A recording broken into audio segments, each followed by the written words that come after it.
तो दोस्तों, क्योंकि सांस भी कभी बहू थी के आज के एपिसोड की शुरुआत देव और सलोनी के बीच एक तीखी बहस से होती है।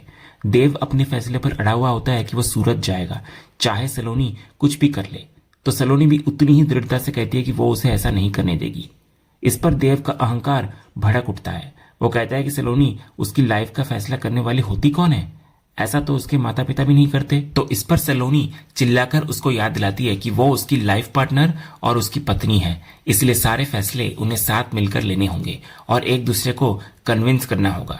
जब देव कहता है कि वो तो उसे मना रहा है लेकिन वो मान ही नहीं रही, तो सलोनी कहती है कि वो एक गलत बात के लिए कैसे मान जाए। तो देव बात को खत्म करते हुए कहता है कि उसने अपना फैसला ले लिया है और वो सूरत जा रहा है। ये सुनकर सलोनी एक बहुत बड़ा और साहसिक कदम उठाती है। वो कहती है, ठीक है, आपको सूरत जाना है ना तो जाइए, लेकिन आप अकेले जाएंगे, मैं आपके साथ नहीं जाऊंगी।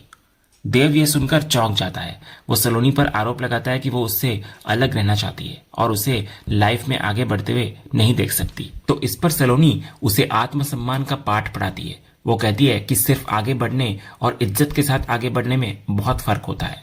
वो कहती है कि वो देव को घर जमाई बनते हुए नहीं देख सकती और ना ही बनने देगी।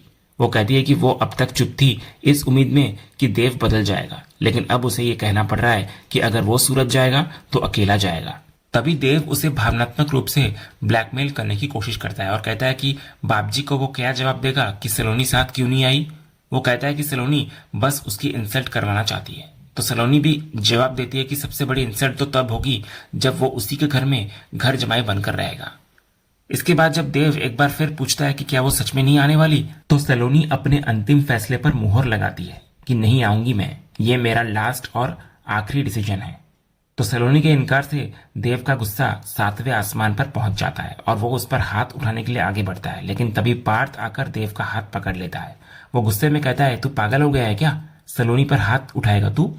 तभी देव पार्थ पर पति पत्नी के बीच में आने का आरोप लगाता है। तो पार्थ कहता है कि वो पति पत्नी के नहीं बल्कि भाई और भाभी के बीच में आ रहा है और ये उसका हक है।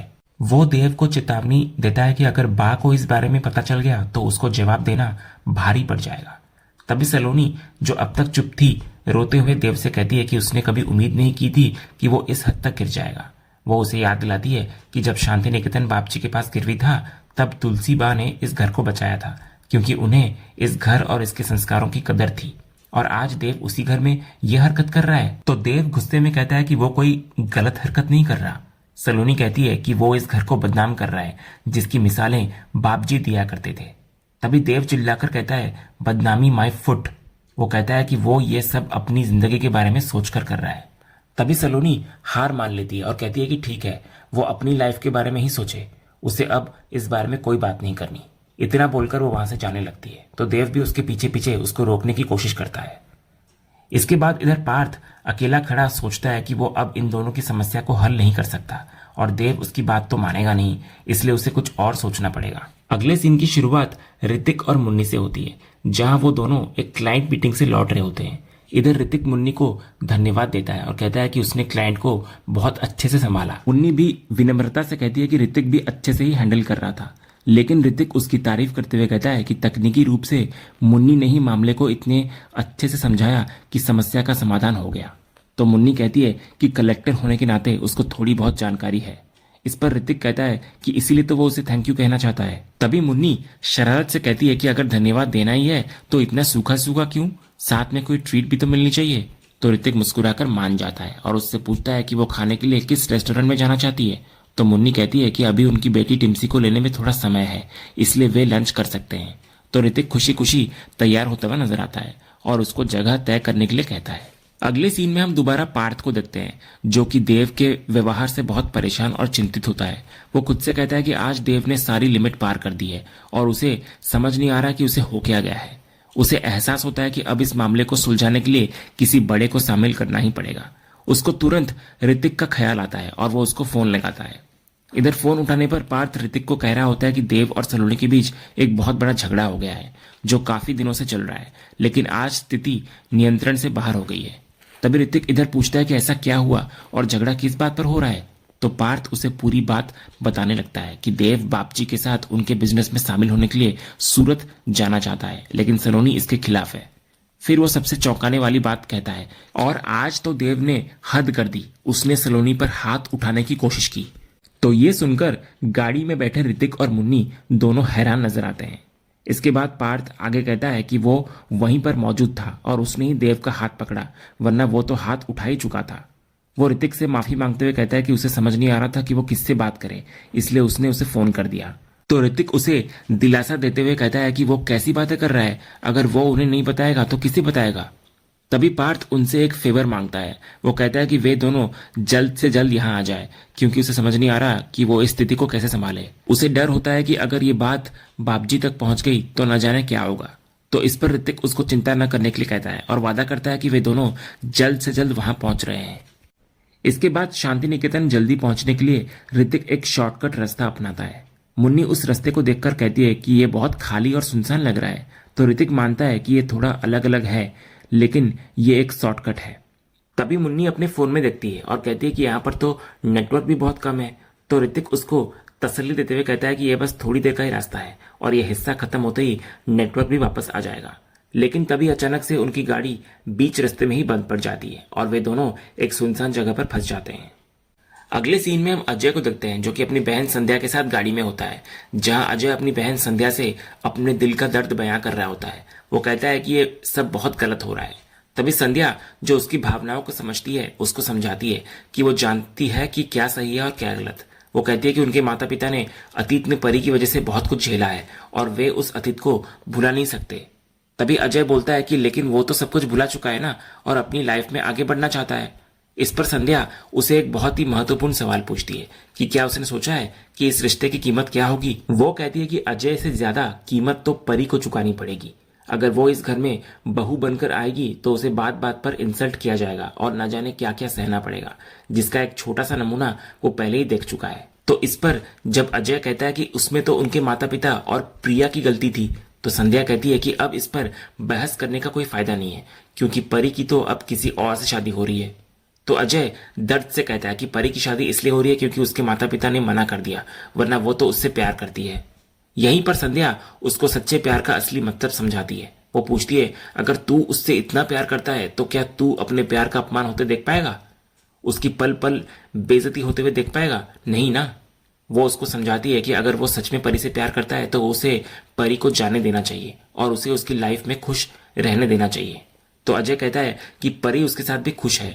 तो संध्या कहती है, लेकिन हमारे परिवार के साथ नहीं और आगे भी नहीं होगी। वो कहती है कि अगर वो परी को खुश देखना चाहता है तो उसे जाने देना होगा। तो अजय इधर अपनी आखिरी चिंता व्यक्त करता है कि वो लड़का आर्यन कैसा होगा, क्या वो परी और गरिमा दोनों को खुश रख पाएगा। तो इस पर संध्या उससे एक और गहरा सवाल पूछती है कि तू प्यार करता है ना परी से, क्या तू खुश रखेगा उसे? जब अजय हाँ कहता है तो संध्या कहती है, तो फिर वो भी रखेगा ना। वो उसको समझाती है कि आर्यन भी अजय की तरह ही है, वो परी को बचपन से जानता है और उसको अपने अतीत और उसकी गलतियों के साथ अपनाने को तैयार भी है। वो कहती है कि आर्यन के साथ परी बहुत खुश रहेगी और अगर अजय सच में उससे प्यार करता है तो उसे जाने देना चाहिए और शादी करने देनी चाहिए। अगले सीन में ऋतिक और मुन्नी अपनी खराब हुई गाड़ी से बाहर उतरते हैं। इधर ऋतिक बोनेट खोलकर गाड़ी को ठीक करने की कोशिश करता है, लेकिन उसको समझ नहीं आता कि हुआ क्या है। तभी मुन्नी चिंता में होती है क्योंकि उन्हें अपनी बेटी टिम्सी को लेने जाना होता है और वे पहले ही लेट हो चुके होते हैं। उस सुनसान जगह पर नेटवर्क भी नहीं आ रहा होता है। ऋतिक कहता है कि उन्हें जितना जल्दी जाना है उतनी देर हो रही है। तभी दूर से एक ऑटो आता हुआ दिखाई देता है। तो ऋतिक कॉन्फिडेंस के साथ कहता है कि वो उसे रोक लेगा। जब मुन्नी पूछती है कि अगर वो नहीं रुका तो ऋतिक मजाक में कहता है कि ये ऋतिक वीरानी है, जिसके इशारे पर उड़ती हुई फ्लाइट भी रुक जाए, ये तो सिर्फ एक ऑटो है। लेकिन जैसे ही ऋतिक ऑटो को रोकने की कोशिश करता है, ऑटो बिना रुके सीधा चला जाता है। ये देखकर मुन्नी अपनी हंसी नहीं रोक पाती। तो ऋतिक बहाना बनाता है कि उसका ध्यान मुन्नी पर था, इसलिए ऐसा हुआ। इसके बाद एक और गाड़ी आती है तो ऋतिक उसे भी रोकने की कोशिश करता है, लेकिन वो गाड़ी भी नहीं रुकती। तो मुन्नी फिर से हंसने लगती है। तो ऋतिक इस पर कहता है कि शायद खिड़की बंद होने की वजह से ड्राइवर ने उसे नहीं सुना होगा। तभी मुन्नी अपनी चिंता दोहराती है। ऋतिक कहता है कि वो कोशिश तो कर रहा है, लेकिन कोई गाड़ी रुक ही नहीं रही है। इस पर मुन्नी कहती है कि जिस तरह से वो गाड़ी रोक रहा है उससे तो कभी नहीं रुकने वाली, अब वो दिखाएगी कि गाड़ी कैसे रोकते हैं। तभी इधर एक और काले रंग की गाड़ी आती हुई दिखाई देती है। तो मुन्नी उसको हाथ देकर रोकती है। गाड़ी पहले तो आगे निकल जाती है, लेकिन फिर थोड़ी दूर जाकर रुकती है और ब्रेक करके उनके पास आती है। तो गाड़ी में कोई और नहीं बल्कि रियांश होता है। इधर ऋतिक, जो सोच रहा था कि मुन्नी भी नाकाम होगी, अब उसे हैरानी होती है। तभी रियांश इधर रुककर पूछता है कि क्या उन्हें कोई हेल्प चाहिए।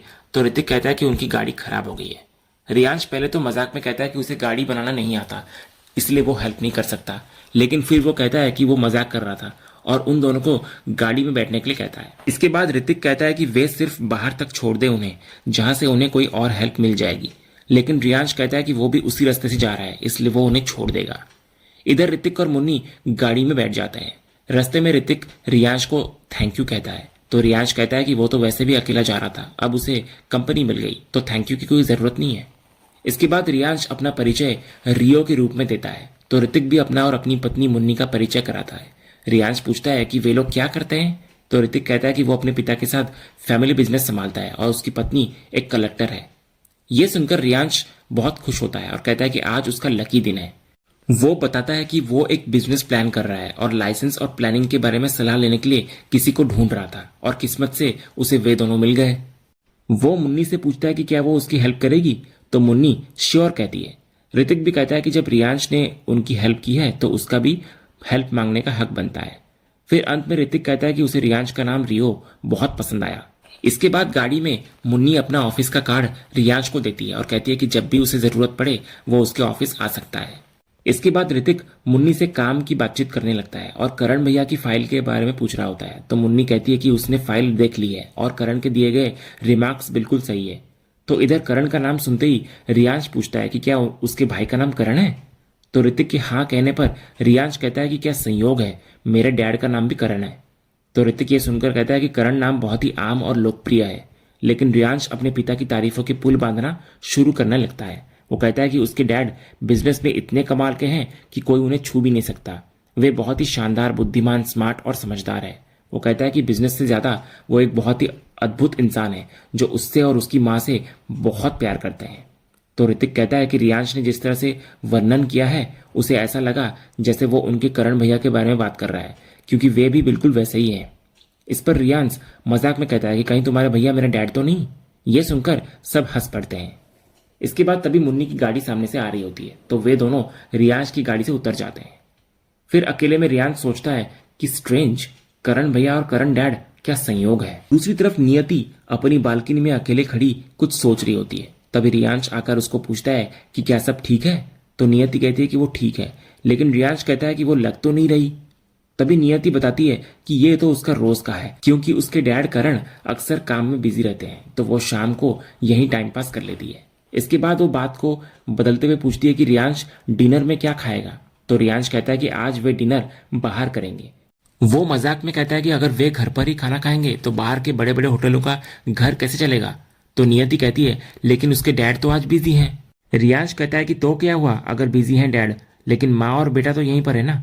वो अपनी माँ से जल्दी से तैयार होकर आने के लिए कहता है। उधर शांति निकेतन में पूरा परिवार एक साथ बैठा होता है। माहौल थोड़ा तनावपूर्ण होता है जब महाराज जी आकर तुलसी को पूछते हैं कि खाने में क्या बनाना है। तो तुलसी ताना मारते हुए कहती है कि वो उनसे क्या पूछ रहे हैं, आजकल घर के फैसले तो यही लोग लेते हैं, यानी कि बच्चे। तभी शोभा और ऋतिक भी कहता है कि फैसला तो माँ के हाथ में है, लेकिन वो ले ही नहीं रही, जबकि उन्हें सिर्फ हाँ या ना कहना है। तभी मिहिर तुलसी की तरफ देखकर कहता है कि लगता है आज कुछ नहीं बनने वाला। इसके बाद वो महाराज जी को आराम करने के लिए कहता है। फिर वो बच्चों से कहता है कि वे ऐसे मुंह लटकाकर क्यों बैठे हैं। इतने में गायत्री तुलसी से जवाब देने के लिए कहती है, तो तुलसी कहती है कि ये उसके लिए इतना आसान नहीं है। इस पर मिहिर तुलसी को बहुत ही प्यार और समझदारी से समझाता है। वो कहता है कि ये उसके लिए मुश्किल भी नहीं है, क्योंकि उसे सिर्फ हाँ या ना कहना है। वो उसे विश्वास दिलाता है कि उसका जो भी फैसला होगा वो उसके साथ है। इसके बाद वो बच्चों से भी कहता है कि उन्होंने उनके बारे में सोचा, यही बहुत बड़ी बात है, और वो तुलसी पर कोई दबाव डालकर उससे जबरदस्ती हाँ नहीं बुलवाना चाहता। फिर अंत में मिहिर तुलसी को कहता है कि वो इस बात को और न खींचे। वो कहता है कि वो आज रात 12 बजे तक अपना जो भी फैसला है हाँ या ना में बता दे।